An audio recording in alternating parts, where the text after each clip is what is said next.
আছো না যে খাওয়া দাওয়া ঘুম বাদ দিয়ে সবসময় শুধু পড়েছো, কিন্তু কোথাও কোনো চান্স হয়নি, বা তুমি তুমি খুঁজে পাচ্ছ না যে আমি তো সব এফোর্ট দিয়ে পড়েছি, কিন্তু আমি কেন চান্স পাচ্ছি না, এটা খুঁজে পাচ্ছ না। আমার ক্ষেত্রে এমন হয়েছিল যে ফার্স্ট টাইমে আমি এত বেশি পড়ছি যে কেন চান্স হচ্ছে না, আমি তার কারণটাই খুঁজে পাচ্ছি না।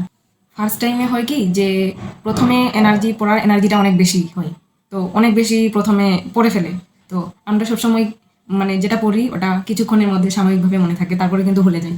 এখন আমাদের শেষের দিকে বেশি পড়া উচিত। আমি সেকেন্ড টাইমে যখন প্রিপারেশন নিই, আমি বাসায় বসে বসে একাই নিয়েছি প্রিপারেশন।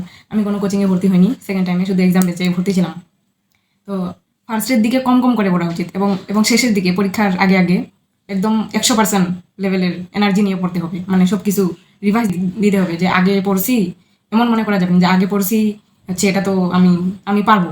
কিন্তু আসলে এক্সাম হলে কিন্তু সহজটাই কিন্তু মনে থাকে না তখন, যে পড়া জিনিসটাই ভুল করে আসি দিয়ে আসি।